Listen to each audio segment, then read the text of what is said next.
लूका रचित सुसमाचार 17वां अध्याय। फिर उसने अपने चेलों से कहा, हो नहीं सकता कि ठोकरें न लगे, परंतु हाय उस मनुष्य पर जिसके कारण वे आती हैं।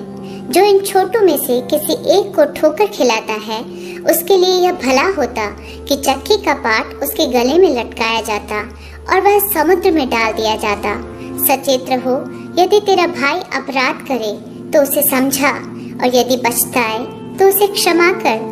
यदि दिन भर में वह 7 बार तेरा अपराध करे और 7 बार तेरे पास फिर आकर कहे, मैं पछताता हूँ, तो उसे क्षमा कर।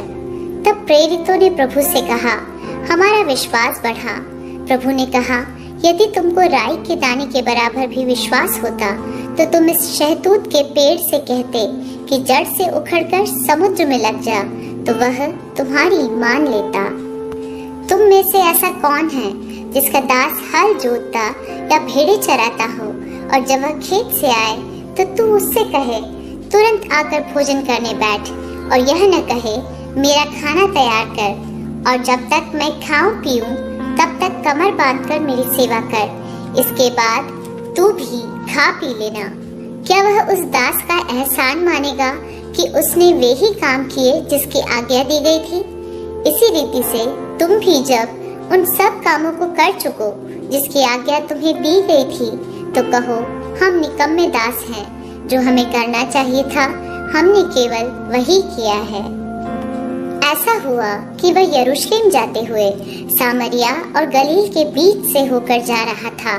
किसी गांव में प्रवेश करते समय उसे 10 कोढ़ी मिले। उन्होंने दूर खड़े होकर ऊंचे शब्द से कहा, हे यीशु, हे स्वामी, हम पर दया कर।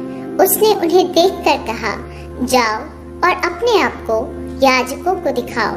और जाते ही जाते वे शुद्ध हो गए।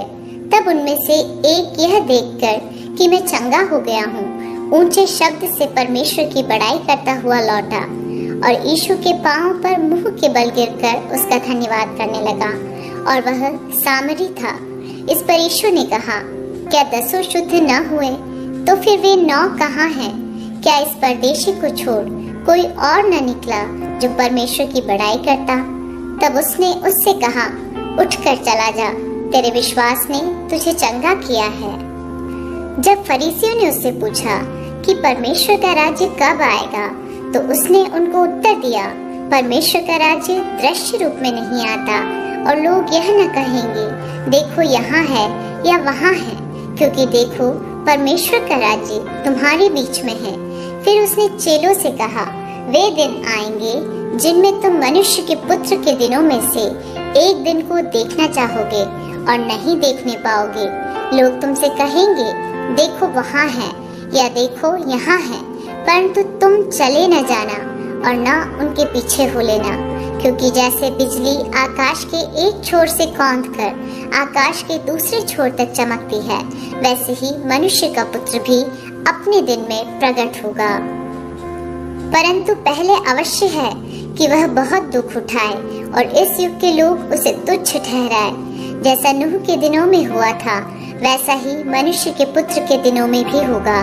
जिस दिन तक नूह जहाज पर न चढ़ा, उस दिन तक लोग खाते पीते थे और उनमें विवाह होते थे।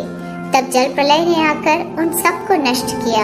और जैसा लूत के दिनों में हुआ था कि लोग खाते पीते, लेन देन करते, पेड़ लगाते और घर बनाते थे, परंतु जिस दिन लूत सदोम से निकला, उस दिन आग और गंधक आकाश से बरसी और सबको नष्ट कर दिया।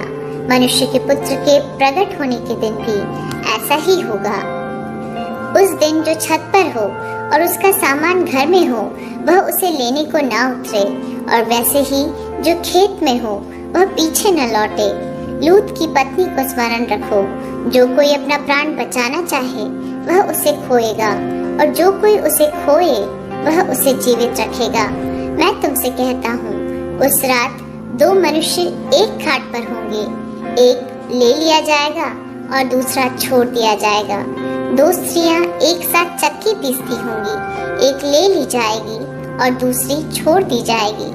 2 जन खेत में होंगे, एक ले लिया जाएगा और दूसरा छोड़ा जाएगा। यह सुन उन्होंने उससे पूछा, हे प्रभु, यह कहाँ होगा?